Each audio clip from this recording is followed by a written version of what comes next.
Israel Iran पर हमले की धमकी दे रहा है तो ईरान भी मुंहतोड़ जवाब देने के लिए आगे आ चुका है। इसके लिए कूटनीतिक और सामरिक दोनों मोर्चों पर ईरान ने तैयारी शुरू कर दी है।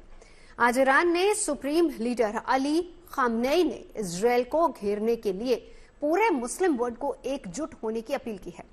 हमारा आज का चौथा सवाल भी इसी से जुड़ा हुआ है। इजराइल का मुकाबला करने के लिए क्या तैयारी कर रहा है ईरान? ईरान ने इजराइल को मुसलमानों का दुश्मन बताते हुए कहा है कि अरब देशों से इजराइल के खिलाफ खड़े होने के लिए अपील की है।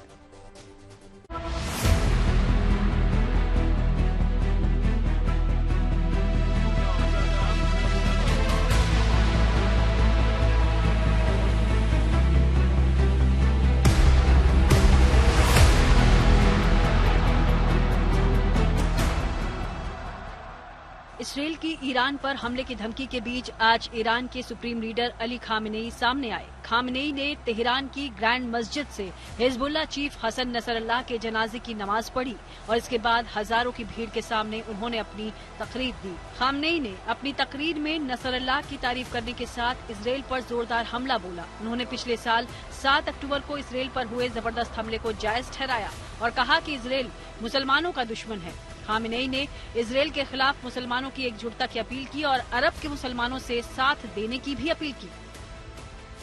The enemy of the Islamic Republic of Iran and the enemy of the Iranian nation is the enemy of the Palestinian nation, is the enemy of the Lebanese nation, and is the enemy of the Iraqi nation and the Egyptian nation as well. Khamenei ने कहा कि अगर जरूरत पड़ी तो Iran Israel पर दोबारा हमला करने से नहीं झिझकेगा। खामनेई के मुताबिक हिजबुल्लाह और लेबनान के लोग अपने हक के लिए लड़ रहे हैं। खामनेई की इस तकरीर को इसके लिए महत्वपूर्ण माना जा रहा है क्योंकि उन्होंने जनवरी 2020 के बाद पहली बार सार्वजनिक मंच से भाषण दिया है।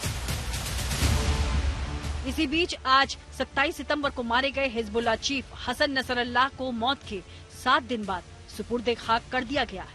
आज खामनेई के जनाजे की नमाज के बाद इसराइल की हमले की आशंका की वजह से नसरल्लाह को सीक्रेट जगह पर दफनाया गया।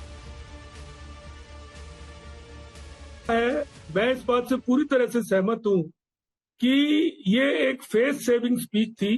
उन्होंने जिन लोगों को खड़ा कर रखा था प्रॉक्सी के तौर पे, उनकी सपोर्ट में उतरना जरूरी था, क्योंकि इस्माइल हने, हसन नसरुल्लाह, अब्बास, निलोफर शान, ये सब टारगेट हो चुके हैं, इनको मारा जा चुका। ईरान के सुप्रीम लीडर ने एक तरफ मुस्लिम वर्ल्ड से एकजुटता की अपील की तो दूसरी ओर वो किसी भी तरह के संभावित हमलों का मुकाबला करने की तैयारी भी कर रहा है। ईरान ने 1 अक्टूबर को इसराइल पर दागे गए मिसाइलों की नई तस्वीरें जारी कर दुनिया को ये दिखाने की कोशिश की कि उसके पास खतरनाक हथियारों का कितना बड़ा जखीरा है।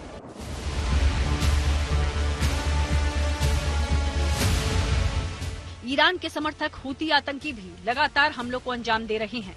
लाल सागर में हूतियों ने इसराइल से जुड़े जहाज को निशाना बनाया। हालांकि इस हमले में ज्यादा नुकसान की खबर नहीं है, लेकिन हूतियों का अटैक ये बताता है कि इसराइल के आक्रामक रुख के बाद भी ईरान और उसके समर्थक संगठन पीछे हटने को राजी नहीं। इसराइल भी पूरी तरह से तैयार है और अमेरिका उसके साथ है। इसराइल के निशाने पर ईरान के तेल भंडार हैं और वो कभी भी उन पर हमला कर सकता है।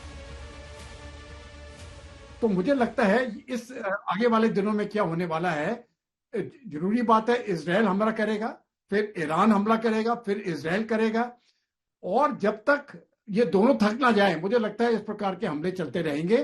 देखना है कि किसमें ज्यादा शक्ति है हमला करने की, नहीं मार खाने की, जिस प्रकार से पीड़ा लेने की शक्ति दोनों में क्या है, और तब जाके मुझे लगता है ये पीस तक आएगी। ईरान और इसराइल के तेवरों से साफ है कि मध्य पूर्व महायुद्ध की कगार पर है। बेरूत से अशरफ वानी के साथ bureau report, good news today.